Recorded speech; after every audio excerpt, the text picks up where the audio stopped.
नमस्कार, मी प्रशांत कदम। निकाल हरियाणात लागलेला आहे, पण कलकलाट महाराष्ट्रात सुरू झालेला आहे। हरियाणामध्ये काँग्रेसचा पराभव झाल्यानंतर इकडे महाराष्ट्रामध्ये शिवसेना ठाकरे गटाचा आवाज वाढताना दिसतो आहे।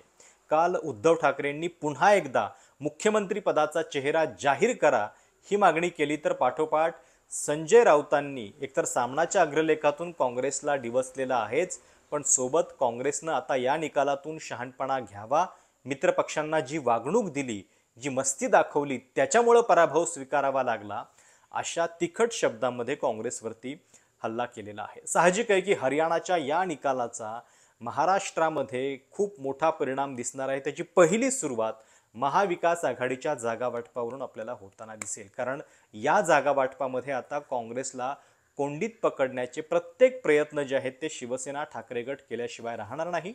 आणि साहजिक आहे की या संदर्भात एकतर काँग्रेसनं हरियाणामध्ये मित्रपक्षांना जी वागणूक दिली त्याचे सुद्धा वारंवार दाखले दिले जात आहेत।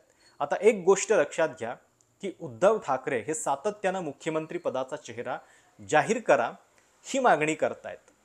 महाराष्ट्राची याच्या आधीची कुठली विधानसभेची निवडणूक शिवसेनेनं मुख्यमंत्री पदाचा चेहरा जाहीर करून लढलेली आहे हे आठवा बरं। 2014 मध्ये शिवसेना भाजप स्वतंत्र लढले होते, काँग्रेस राष्ट्रवादी सुद्धा स्वतंत्र लढलेले होते, पण तेव्हा देखील मुख्यमंत्री पदाचा चेहरा शिवसेनेनं तेव्हाच्या दिलेला नव्हता। आणि युतीमध्ये असताना भाजपसोबत सुद्धा त्यांनी कधी असा मुख्यमंत्री पदाचा चेहरा जाहीर करा म्हणून आग्रह धरलेला नव्हता। पण मग आत्ताच महाविकास आघाडीच्या सरकारमध्ये ही मागणी का केली जाते, याचं एक प्रमुख कारण हे दिसतंय की लोकसभा निवडणुकीच्या वेळी काँग्रेसचा जो लाभ झाला, काँग्रेसच्या जिथं 1 आणि 2 जागा येत होत्या तिथं 13 जागा महाराष्ट्रामध्ये आल्या। आणि साहजिक आहे की प्रचार जो आहे तो उद्धव ठाकरे आणि शरद पवार यांच्या सिंपथीभोवती होता, त्यामुळं आपल्या प्रचाराचा काँग्रेसला प्रत्यक्ष फायदा जास्त होतोय हे लक्षात घेऊन कदाचित उद्धव ठाकरे हे निवडणुकीच्या आधीच अशा पद्धतीची मागणी करताना दिसत आहेत। कारण एकतर आत्तापर्यंत महाविकास आघाडीचं जे जागा वाटप झालंय त्यानुसार म्हणजे एकतर काँग्रेसला सर्वाधिक जागा असतील, त्याच्यानंतर ठाकरे गटाला मिळतील आणि नंतर शरद पवार गटाच्या जागा असतील। आता विदर्भासारख्या ठिकाणी काँग्रेसचीच ताकद आहे, तिथं शिवसेना आणि शरद पवार यांची फारशी ताकद नाहीये। एकूणच हे सगळं चित्र बघता निवडणुकीच्या आधीच मुख्यमंत्री पदाबद्दलचा शब्द वदवून घेण्यासंदर्भात ही रणनीती जी आहे ती उद्धव ठाकरे खेळताना दिसत आहेत। मागच्या वेळी शिवसेना आणि भाजपमध्ये जे भांडण झालेलं होतं ते याच मुख्यमंत्री पदाच्या आश्वासनावरून मातोश्रीवरच्या त्या बंद खोलीत नेमकं काय झालं याची चर्चा गेल्या 5 वर्षांपासून महाराष्ट्राच्या राजकारणामध्ये होत राहिली। आणि एक लक्षात घ्या की हे शिवसेनेचं मूळ मागणं आहे की महाराष्ट्रामध्ये सत्ता आमची असली पाहिजे, आमच्यासोबत जे सहकारी आहेत ते राष्ट्रीय पक्ष आहेत त्यांनी देश सांभाळावा, राज्यामध्ये मात्र आम्हाला मुभा द्यावी, हीच तर त्यांची मागणी भाजपसोबत असताना होती। आणि म्हणूनच ते भांडण जे आहे ते मुळामध्ये महाराष्ट्रातल्या सत्तेवरून होतं। मग जर ते भांडण शिवसेना भाजपसोबत असताना करत होती तर इथं आल्यानंतर ते अचानकपणे का सोडतील आपला मुद्दा? साहजिक आहे की त्यांच्या कार्यकर्त्यांना सुद्धा त्यांना हे समजवावं लागेल की आपण महाराष्ट्रामधले बॉस आपण आहोत, आणि त्यामुळं कदाचित ही मागणी जी आहे ती इतक्या जोरकसपणे लावून ते धरतायत। आता साहजिक आहे की हरियाणाच्या या निकालानंतर बरेच विश्लेषणं सुरू झालेली आहेत।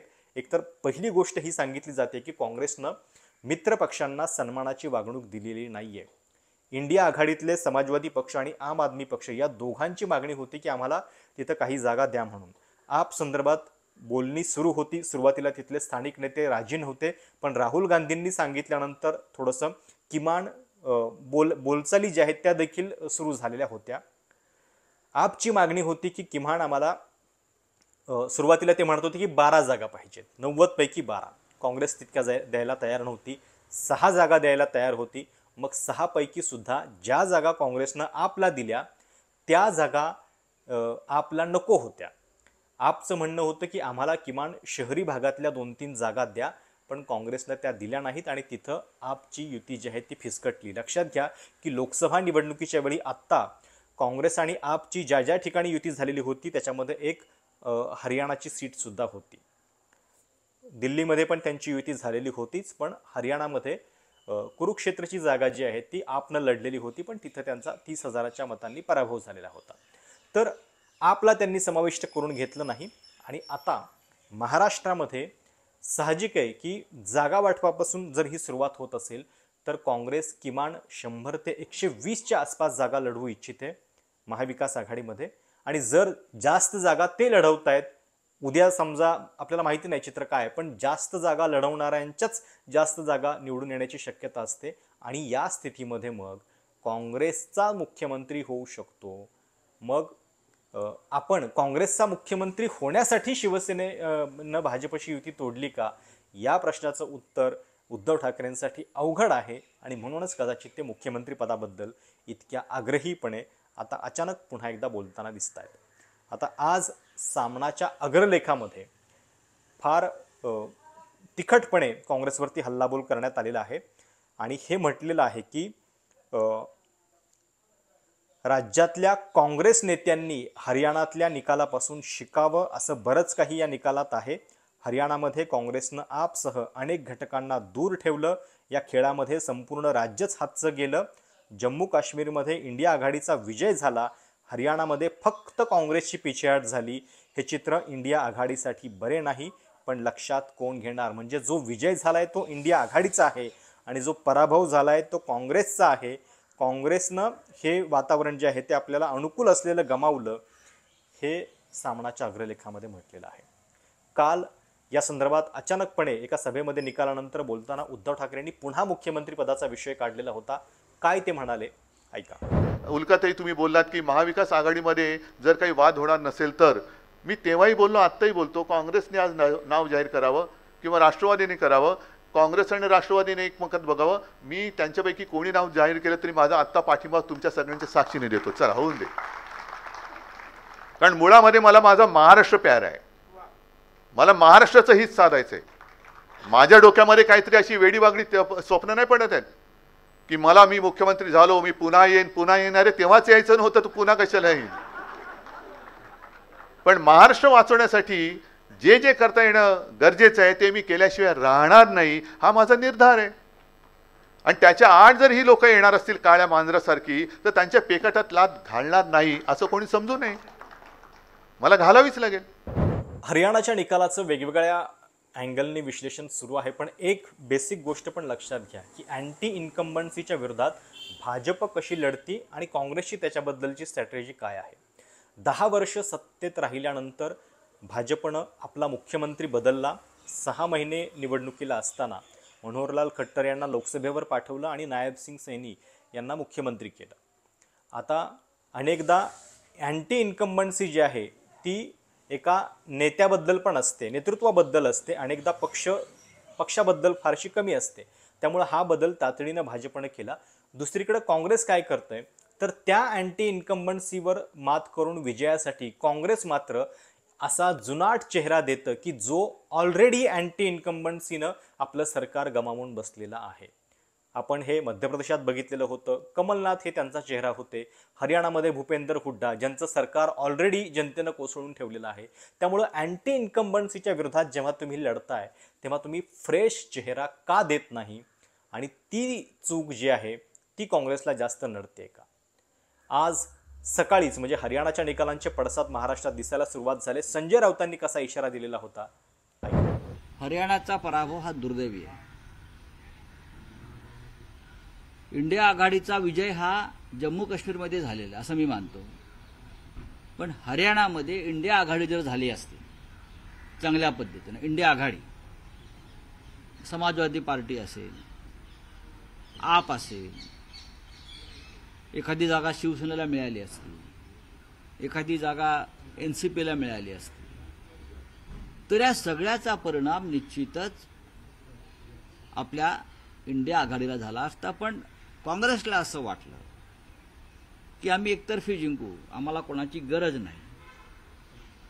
जिथे काँग्रेस कमजोर असते तिथे ती रिजनल पक्षांची, प्रादेशिक पक्षांची मदत घेते. हे भाजपचंच धोरण असतं. आणि जिथे काँग्रेसला असं वाटतं की आपण मजबूत आहोत तिथे ते स्थानिक पक्ष किंवा इतर पक्षांना महत्त्व देत नाही.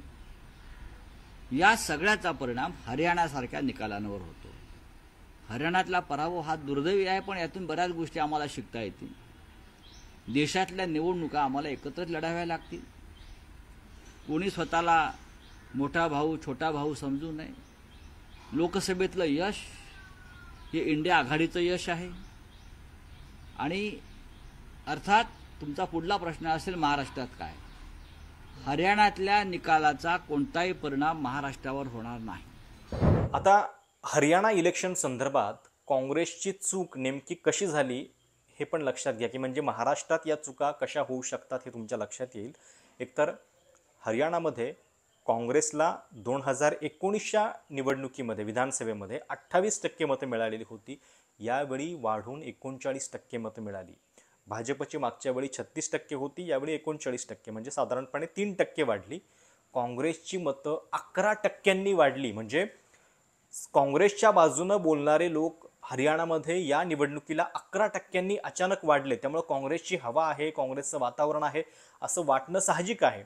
पण इलेक्शन मॅनेजमेंटमध्ये चूक झाली, कारण अनेक ठिकाणी त्यांच्या बंडखोरांनीच त्यांचा घात केलेला आहे. जवळपास 14 बंडखोर हे काँग्रेसचे असे होते की ज्यांनी जो फरक आहे विजयातला त्याच्यापेक्षा जास्त मतं घेतलेली आहेत. आणि त्यामुळं हे इलेक्शन मॅनेजमेंट चुकलेलं आहे.